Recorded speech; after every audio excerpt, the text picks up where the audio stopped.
Okay, Darshan ಮನೆ ಮಾತ್ರ ಅಲ್ಲ, ಅವರ ಪತ್ನಿ ವಿಜಯಲಕ್ಷ್ಮಿ ಮನೆಯಲ್ಲೂ ಸಾಕ್ಷ್ಯ ಸಂಗ್ರಹವನ್ನು ಮಾಡಿದ್ದಾರೆ.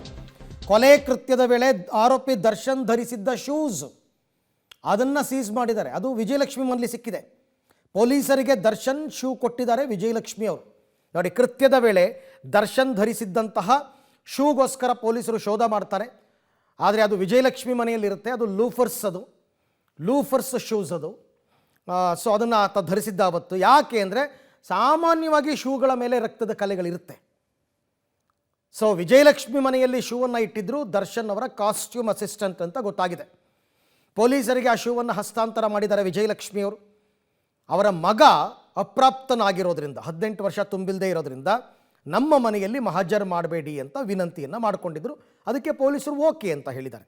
ಅಪಾರ್ಟ್ಮೆಂಟ್ನ ಹೊರಗೆ ಬಂದು ಪೊಲೀಸರಿಗೆ ಶೂವನ್ನು ಕೊಟ್ಟಿದ್ದಾರೆ ವಿಜಯಲಕ್ಷ್ಮಿ. ಅವರ ಮನೆಯಲ್ಲಿ ಮಹಜರ್ ಮಾಡಿಲ್ಲ. ಅವ್ರಿಗೇನು ಬೇಕಾಗಿತ್ತು? ಶೂಸ್ ಬೇಕಾಗಿತ್ತು. ಆ ಶೂಸನ್ನು ಅವರೇ ತಂದು ಒಪ್ಪಿಸಿದಾರಲ್ಲ. ಇದು ಕೂಡ ಕೃತ್ಯದ ದಿನ ದರ್ಶನ್ ಧರಿಸಿದ್ದ ಶೂಸ್.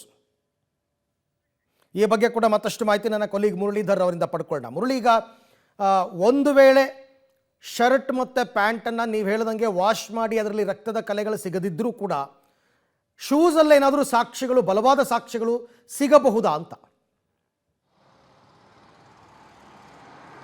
ಅರವಿಂದ್, ಯಾಕಂದರೆ ಫುಟ್ ಪ್ರಿಂಟ್ಗಳಂತಲೇ ಹೇಳ್ತವೆ. ಯಾಕೆಂದರೆ ಕೃತ್ಯ ನಡೆದಂಥ ಸ್ಥಳಗಳಲ್ಲಿ ಸಾಕಷ್ಟು ಜನ ಓಡಾಡಿರ್ತಾರೆ. ಓಡಾಡಿದ ಸಂದರ್ಭದಲ್ಲಿ ಸಾಕಷ್ಟು ಫುಟ್ ಪ್ರಿಂಟ್ಗಳನ್ನು ಈಗಾಗಲೇ FSLನ ಅಧಿಕಾರಿಗಳು ತಮ್ಮ ವಶಕ್ಕೆ ಪಡ್ಕೊಂಡಿದ್ದಾರೆ. ಯಾಕೆಂದರೆ ಆ ಸಂದರ್ಭದಲ್ಲಿ ಅದು ಮಣ್ಣಿರುವಂಥ ಜಾಗ, ಅಂದರೆ ಅದೆಲ್ಲ ಸಂಪೂರ್ಣವಾಗಿ ಏನು ಗ್ರಾನೈಟ್ ಆಗಲಿ ಅಥವಾ ಗಾರೆಯನ್ನು ಬಳಸಿ ಮಾಡಿರುವಂಥ ಜಾಗ ಅಲ್ಲ, ಅದು ಸಂಪೂರ್ಣವಾಗಿ ಮರಳು ಮತ್ತು ಮಣ್ಣಿರುವಂಥ ಜಾಗ. ಆ ಜಾಗದಲ್ಲಿ ಇವರ ಫುಟ್ ಪ್ರಿಂಟ್ಗಳು ಸಾಮಾನ್ಯವಾಗಿ ಸಿಗ್ತವೆ.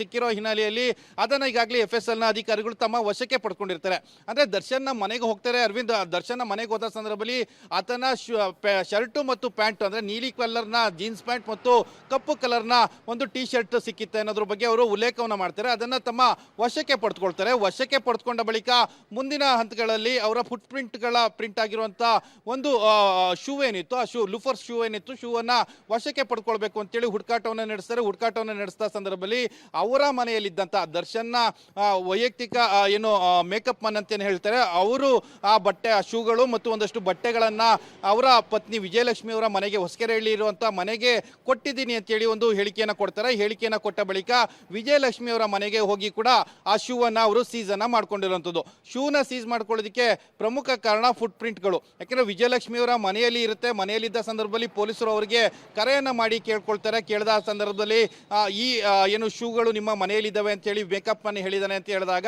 ನೀವು ನಮ್ಮ ಮನೆಗೆ ಬರಬೇಡಿ, ಅಪ್ರಾಪ್ತ ಬಾಲಕ ಇದ್ದಾನೆ, ಆತನಿಗೆ ಒಂದಷ್ಟು ಇರಿಸುಮುರುಸಾಗುತ್ತೆ, ನಿಮ್ಗೆ ಏನು ಬೇಕು ಅಂತ ಹೇಳಿದ್ರೆ ಅದನ್ನು ನಾನು ನಿಮಗೆ ತಂದು ಕೊಡ್ತೀನಿ ಅಂತೇಳಿ ವಿಜಯಲಕ್ಷ್ಮಿ ಅವರು ಕೂಡ ಒಂದು ಹೇಳಿಕೆಯನ್ನು ಕೊಡ್ತಾರೆ. ಆ ಹೇಳಿಕೆಯನ್ನು ಕೊಟ್ಟ ಬಳಿಕ ಹೊಸಕೆರೆ ಹಳ್ಳಿ ಬಳಿ ಇರುವಂಥ ಒಂದು ಅಪಾರ್ಟ್ಮೆಂಟ್ಗೆ ಹೋಗಿ ದರ್ಶನ್ಗೆ ಸಂಬಂಧಪಟ್ಟಂಥ ಲೂಫರ್ ಶೂಗಳು ಮತ್ತು ಒಂದಷ್ಟು ಬಟ್ಟೆಗಳನ್ನು ಕೂಡ ತಮ್ಮ ವಶಕ್ಕೆ ಪಡ್ಕೊಂಡಿದ್ದೀವಿ ಅಂತೇಳಿ ಅವರು ಪೊಲೀಸರು ಉಲ್ಲೇಖವನ್ನು ಮಾಡಿರುವಂಥದ್ದು.